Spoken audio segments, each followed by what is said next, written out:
দুঃখজনক হলো সত্য, মানুষ যখন বিপদ মুসিবতে পড়ে যায় তখন সে অবচেতন মনে এই কথা বলে, লাইন আং জাইতানা মিন হাযিহি লানাকুনান্না মিনাশ শাকিরিন, হে আল্লাহ তুমি যদি আমাকে এই বিপদ মুসিবত থেকে উদ্ধার করো আমি কৃতজ্ঞ থাকব। কিন্তু দুঃখজনক হলো সত্য, মানুষ বড়ই অকৃতজ্ঞ। মানুষ যখন বিশেষ করে সমুদ্রে, নদীতে, সাগরে কোনো বিপদ মুসিবতের সম্মুখীন হয়, তখন সে যখন উত্তাল সমুদ্রের মধ্যে ডুবে যাওয়ার উপক্রম হয়, তখন সে অবচেতন মনে আল্লাহরে ডাকে, বলে আল্লাহ তুমি আমাদেরকে বাঁচাও, তুমি আমাদেরকে হেফাজত করো। সবাই খায় মনোবাক্যে আল্লাহকে ডাকে। কিন্তু আল্লাহ তাআলা যখন দয়া করে অনুগ্রহ করে সাগরের পারে নদীর কিনারায় তাকে নিয়ে বাঁচিয়ে নিয়ে যায়, সাথে সাথে শিরক করে বলে, এই মাঝি না থাকলে আজকে খবর আসিন। তার মানে কি, সাথে সাথেই তিনি কি করলেন, সাথে সাথেই তিনি অকৃতজ্ঞ হয়ে গেলেন। এই জন্য আল্লাহ তাআলা বলে, আল্লাহ রাব্বুল আলামিন বলেছেন, ফাইদা রাকিবু ফিল ফুলকি দাআউল্লাহ মুখলিসিন লাহুদ্দিন।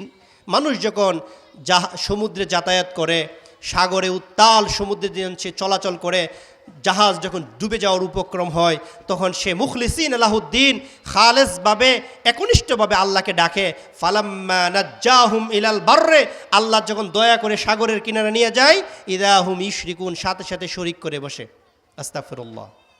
একটা মানুষের সন্তান হয় না, এটা কত বড় মুসিবত। তার কোনো ছেলে নাই, মেয়ে নাই, 12 বছরের সংসার, 20 বছরের সংসার, সন্তান হচ্ছে না, এটাও তো একটা পরীক্ষা।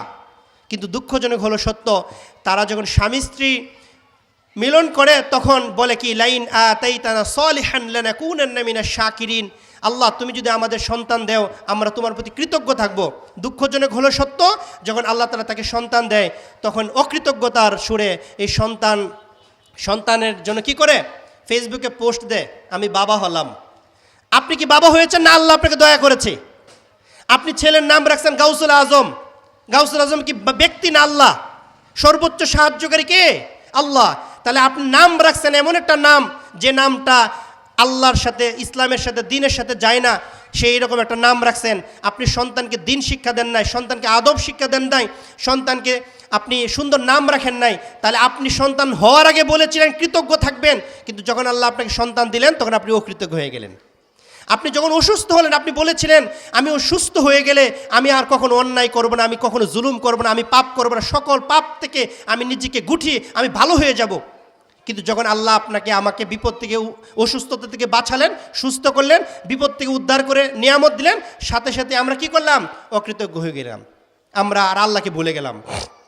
মানুষের সেরকম একটা চরিত্রের কথা আল্লাহ তাআলা বলেছেন, ওয়াইদা মাসাল ইনসানা দুররু দাআনা লিজামবিহি, মানুষকে যখন আমি দুঃখ, কষ্ট, বিপদ মুসিবত দিয়ে স্পর্শ করি তখন সে বিপদে পড়ে কাতর হয়ে দাঁড়িয়ে, বসে, শুয়ে এমনভাবে আল্লাহকে ডাকে মনে হয় সে ভালো হয়ে যাবে।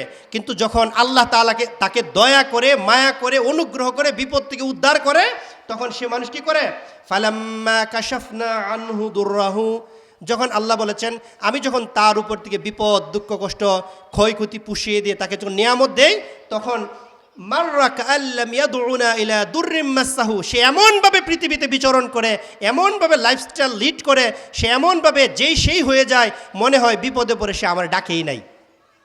তার মানে কত বড় অকৃতজ্ঞ, বিপদে পড়ে কাতর হয়ে দাঁড়িয়ে বসে শুয়ে আল্লাহকে ডেকেছে, বিপদ চলে যাওয়ার পরে সে কি হয়েছে, বেপরোয়া হয়ে গেছে, সে মনে হয় আল্লাহর বিপদের ডাকেই নাই। এরকম অকৃতজ্ঞ হওয়া যাবে?